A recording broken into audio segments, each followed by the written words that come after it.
اعوذ باللہ من الشیطان اللعین الرجیم بسم اللہ الرحمن الرحیم الحمد للہ رب العالمین الحمد للہ کما ہوا اہلہ الصلاة والسلام علی سیدنا و نبینا طبیب قلوبنا و شفیع ذنوبنا سیدنا و سید الثقلین جد الحسن والحسین بالقاسم محمد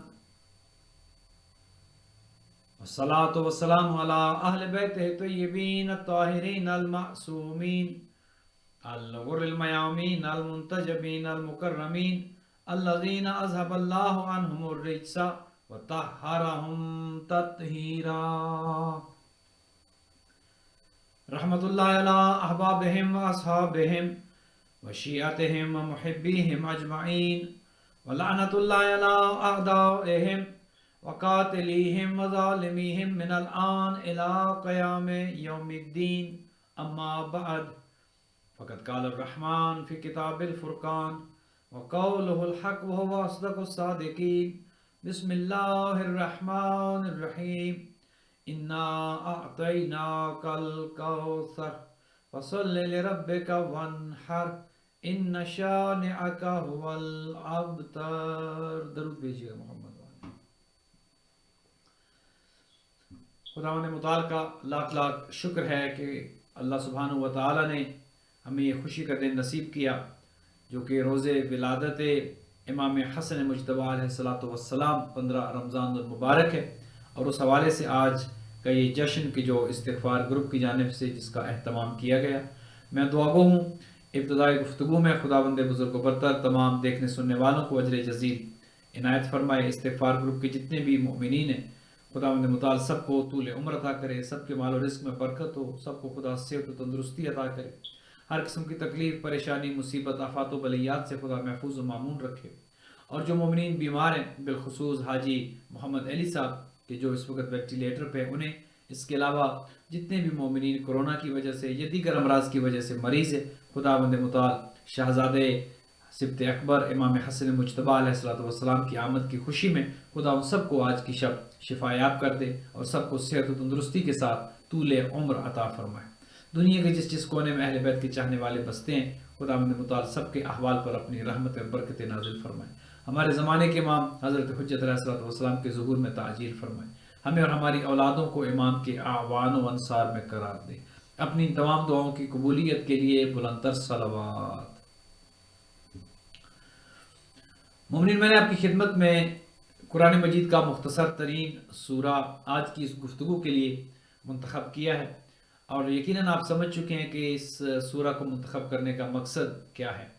اللہ سبحانہ و تعالیٰ نے سورہ کوثر میں ایک خاص پیغام دیا ہے، اور اس پیغام کا ڈائریکٹ تعلق ہے ہمارے سبت اکبر امام حسن مجتبی علیہ السلام کی ولادت باسعادت سے، کہ اللہ نے جب اپنے حبیب سے کہا کہ اے حبیب انا اعطیناک الکوثر، اے حبیب ہم نے تو تمہیں خیر کثیر عطا کی ہے، ہم نے تو تمہیں نسل کثیر عطا کی ہے، اور اس نسل کی وجہ جناب خاتون قیامت بنی، چونکہ بی بی سے آن حضور کی نسل چلی، وہ ابن وائل اور عاص ابن وائل اور تمام کفار و مشرکین جو حضور کو تانا دیا کرتے تھے کہ معاذ اللہ آپ ابتر رہیں گے، تو ان سب کے جواب میں اللہ سبحانہ و تعالیٰ نے اپنے حبیب کو ڈھارس بندھائی، اپنے حبیب کی امید بڑھائی اور انہیں حوصلہ دیا، اور یہ کہا کہ اے حبیب یہ جو تمہیں کہتے ہیں کہ تمہاری نسل ختم ہو جائے گی، انا اعطیناک الکوثر، ہم نے تو تمہیں خیر کثیر نسل کثیر عطا کی ہے۔ گویا اگر یوں ترجمہ کروں کہ ہم نے تو تمہیں کوثر عطا کر دی ہے، ہم نے تو تمہیں گویا فاطمہ سلام اللہ علیہا کا نور عطا کر دی ہے، اور اسی نور سے آپ کی نسل آگے چلنی ہے۔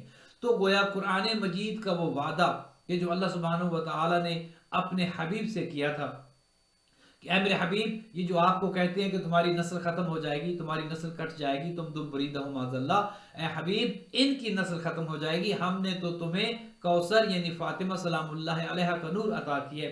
تو گویا اللہ کا یہ وعدہ تھا، اور اللہ نے اس قرآن مجید کی سورہ کوثر میں اپنے حبیب کے ساتھ وعدہ کیا کہ اے حبیب تمہاری نسل ختم نہیں ہوگی، تمہاری نسل قیامت تک کے لیے چلے گی۔ اور آج الحمدللہ آپ کائنات میں دنیا بھر میں دیکھتے ہیں جہاں جہاں بھی کرۂ ارض موجود ہے وہاں وہاں پر سادات کرام موجود ہیں۔ تو وہ اللہ نے جو وعدہ کیا تھا کہ تمہاری نسل کبھی ختم نہیں ہوگی، اس وعدے کی تکمیل کا باعث امام حسن مجتبیٰ علیہ الصلوۃ والسلام بنے، چونکہ پہلی اولاد خاتون قیامت کو، امیر المؤمنین کو جو ملی اور جو کوثر کے مصداق بن کے آئے، گویا سورہ کوثر کی عملی شکل میں جو پہلی ہستی تشریف لائے وہ امام حسن مجتبیٰ علیہ الصلوۃ والسلام تھے۔ اتنی بڑی ہستی، اتنی بڑی شخصیت، اور اگر یوں کہوں تو شاید زیادہ مناسب ہوگا کہ سب سے پہلے نسبی سید جو دنیا میں تشریف لائے، یہ اعزاز امام حسن مجتبیٰ علیہ الصلوۃ والسلام کو ہے کہ سب سے پہلے نسبی سید امام حسن مجتبیٰ ہے۔ ان سے پہلے یقیناً سید رہے ہیں، ان سے پہلے سادات تھے، مثلا سید الملائکہ جبرائیل سید الملائکہ ہے، جبرائیل بھی سید ہے۔ حضور جو سید الانبیاء ہے وہ بھی یقیناً سید ہے۔ امیر المؤمنین جو سید الاوصیاء ہیں وہ بھی سید السردار ہیں۔ لیکن نسبی سید، اگر حسبی اور نسبی سید اگر کسی کو دیکھنا ہو، اگر نجیب الطرفین کسی کو سید دیکھنا ہو، تو وہ امام حسن مجتبیٰ علیہ الصلوۃ والسلام پہلے نسبی سید ہے جو اس دنیا پر تشریف لائے۔ اور اس کے بعد سورہ کوثر کا وہ وعدہ جو اللہ سبحانہ و تعالی نے اپنے حبیب کے ساتھ کیا تھا، وہ وعدہ اپنی تکمیل کو پہنچا، اور اس وعدے کو مکمل کرنے کے لیے جو سورہ آئی تھی عملی شکل میں، وہ امام حسن مجتبیٰ علیہ الصلوۃ والسلام۔ اور یہ عجیب امتزاج دیکھیے کہ ماہ رمضان المبارک وہ مہینہ کہ جو قرآن کے نزول کا مہینہ ہے، وہ مہینہ کہ جس میں قرآن مجید نازل ہوا، اگر یوں کہوں تو شاید زیادہ بہتر ہو کہ وہ مہینہ کہ جس میں قرآن صامت نازل ہوا، اور یہ وہی مہینہ کہ جس میں قرآن ناطق کی بھی آمد ہوئی۔